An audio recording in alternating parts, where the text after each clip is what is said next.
नमस्कार दोस्तों, स्वागत है आपका अपने YouTube चैनल MPGK DK में। तो आज की इस वीडियो में मैं आपको बताऊंगा मध्य प्रदेश की क्षिप्रा, कूनो, काली सिंध और पार्वती नदी के बारे में।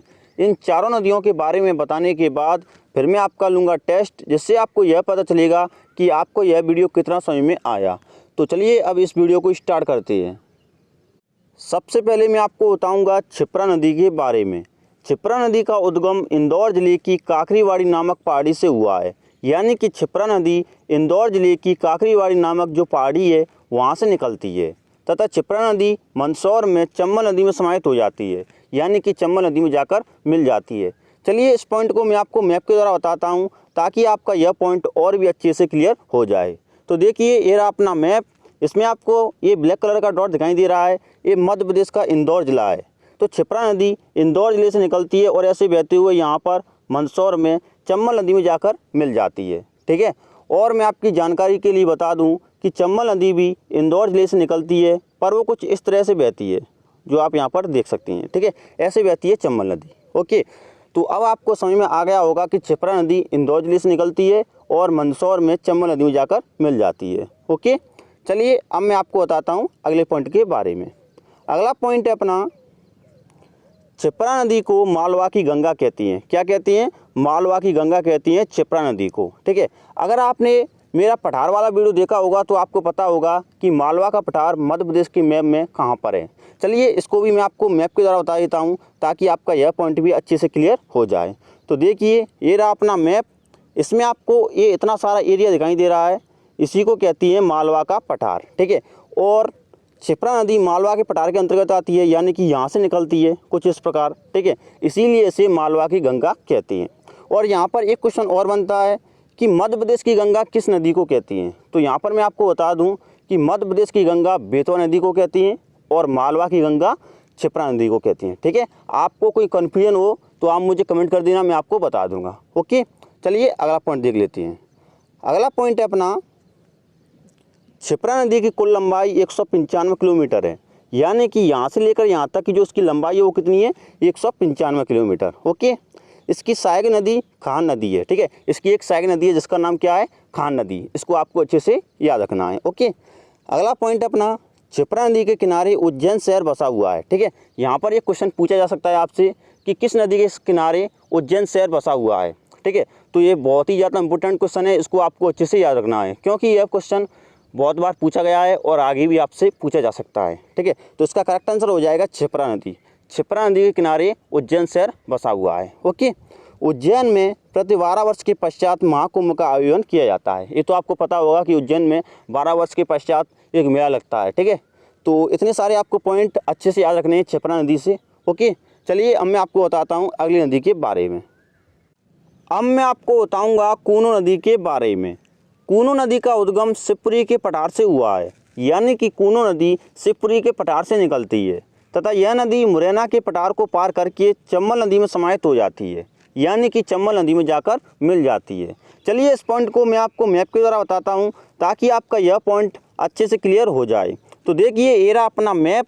इसमें आपको ये ब्लैक कलर का डॉट दिखाई दे रहा है, ये मध्य प्रदेश का शिवपुरी जिला है। तो कूनो नदी शिवपुरी जिले से निकलती है और ऐसे बहते हुए मुरैना के पठार को पार करके चंबल नदी में समाहित हो जाती है। और अभी मैंने आपको बताया था कि चंबल नदी कुछ इस प्रकार बहती है, तो यहाँ पर ये चंबल नदी में समाहित हो रही है जो आप यहाँ पर देख सकती हैं।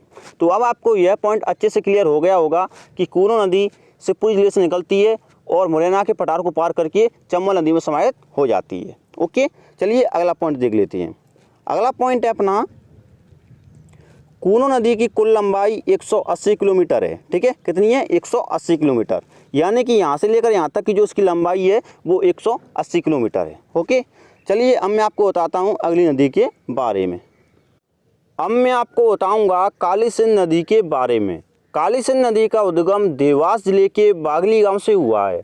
यानी कि काली सिंध नदी देवास जिले के बागली गांव से निकलती है तथा यह नदी राजस्थान के कोटा में चंबल नदी में समाहित हो जाती है, यानी कि चंबल नदी में जाकर मिल जाती है। चलिए इस पॉइंट को भी मैं आपको मैप के द्वारा बताता हूँ ताकि आपका यह पॉइंट अच्छे से क्लियर हो जाए। तो देखिए ये रहा अपना मैप। इसमें आपको ये ब्लैक कलर का डॉट दिखाई दे रहा है, ये मध्य प्रदेश का देवास जिला है।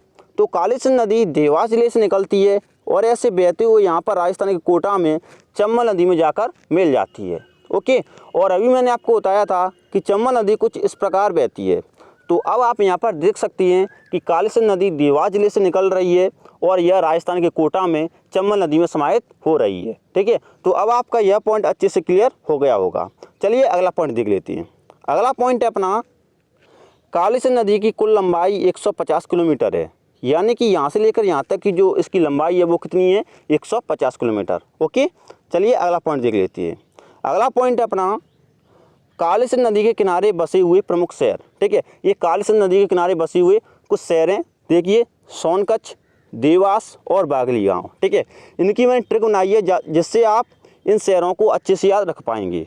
तो ट्रिक क्या है अपनी, ट्रिक है सोन दे बाग। सोन यानी कि सोनकच्छ, दे यानी कि देवास, बाग यानी कि बागली गांव। ये कालीसिंध नदी के किनारे बसे हुए शहर हैं। ठीक है, तो चलिए अब मैं आपको बताता हूँ अगली नदी के बारे में, और अब मैं आपको बताऊंगा पार्वती नदी के बारे में। पार्वती नदी को पारा के नाम से भी जाना जाता है। तो आपको यह पॉइंट अच्छे से याद रखना है कि पार्वती नदी को पारा के नाम से भी जाना जाता है।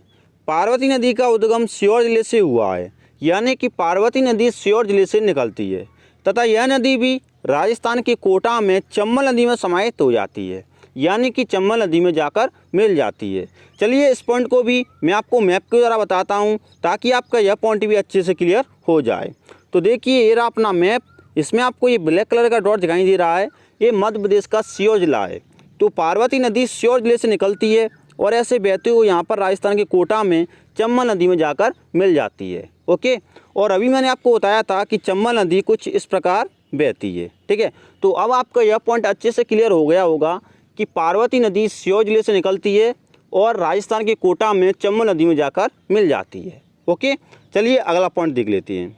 अगला पॉइंट है अपना, पार्वती नदी की कुल लंबाई 436 किलोमीटर है, यानी कि यहाँ से लेकर यहाँ तक की जो इसकी लंबाई है वो कितनी है, 436 किलोमीटर। ओके, चलिए अगला पॉइंट देख लेते हैं। अगला पॉइंट है अपना, पार्वती नदी के किनारे बसे हुए प्रमुख शहर। तो पार्वती नदी के किनारे बसे हैं अष्टा, शाजापुर और सीहोर, ये शहर बसे हुए हैं। ठीक है, इनकी भी मैंने ट्रिक बनाई है, उस ट्रिक से आप इन शहरों को अच्छे से याद रख पाएंगे। तो ट्रिक क्या है अपनी, ट्रिक है आपकी आशा सीहोर है, आपकी आशा सीहोर है। आ यानी कि अष्टा, सा यानी कि शाजापुर और सीहोर यानी कि सीहोर। ठीक है, तो इस ट्रिक से आप पार्वती नदी के किनारे बसे हुए शहर अच्छे से याद रख पाएंगे। ओके, तो चलिए अब मैं आपका ले लेता हूँ टेस्ट, जिससे आपको यह पता चल जाएगा कि आपको यह वीडियो कितना अच्छा लगा। तो चलिए स्टार्ट करते हैं। क्वेश्चन नंबर 1 है अपना, क्षिप्रा नदी का उद्गम स्थल कहाँ है, यानी कि क्षिप्रा नदी कहाँ से निकलती है। ए रतलाम, बी भोपाल, सी काकरीवाड़ी या डी सागर। तो इसका करेक्ट आंसर होगा ऑप्शन सी, काकरीवाड़ी। क्षिप्रा नदी का उद्गम स्थल काकरीवाड़ी है। ओके, चलिए अगला क्वेश्चन देख लेते हैं। अगला क्वेश्चन है अपना, किस नदी के किनारे उज्जैन में प्रति 12 वर्ष के पश्चात महाकुंभ का आयोजन किया जाता है। ए क्षिप्रा नदी, बी कूनो नदी, सी कालीसिंध नदी या डी पार्वती नदी। तो इसका करेक्ट आंसर होगा ऑप्शन ए, क्षिप्रा नदी। क्षिप्रा नदी के किनारे उज्जैन में प्रति 12 वर्ष के पश्चात महाकुंभ का आयोजन किया जाता है। ओके, चलिए अगला क्वेश्चन देख लेते हैं। अगला क्वेश्चन है अपना, कूनो नदी का उद्गम स्थल कहाँ है। ए सीहोर, बी शिवपुरी, सी देवास या डी उज्जैन। तो इसका करेक्ट आंसर होगा ऑप्शन बी, शिवपुरी। कूनो नदी का उद्गम स्थल शिवपुरी है। ओके, चलिए अगला क्वेश्चन देख लेते हैं। अगला क्वेश्चन है अपना, कालीसिंध नदी का उद्गम स्थल कहाँ है। ए मुरैना, बी उज्जैन, सी बागली गाँव या डी इनमें से कोई नहीं।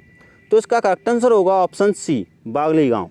कालीसिंध नदी का उद्गम स्थल बागली गाँव है। ओके, चलिए अगला क्वेश्चन देख लेते हैं। अगला क्वेश्चन है अपना, पार्वती नदी का उद्गम स्थल कहाँ है। ए उज्जैन, बी शिवपुरी, सी सीहोर या डी इंदौर। तो इसका करेक्ट आंसर होगा ऑप्शन सी, सीहोर। पार्वती नदी का उद्गम स्थल सीहोर में है। ओके, तो thanks for watching this video. अगर आपको हमारा यह वीडियो पसंद आया हो तो प्लीज़ वीडियो को लाइक कर दें। चैनल पर पहली बार आए हैं तो प्लीज़ चैनल को सब्सक्राइब कर लें। धन्यवाद दोस्तों, मिलते हैं अगली वीडियो में। तब तक के लिए जय हिंद, जय भारत।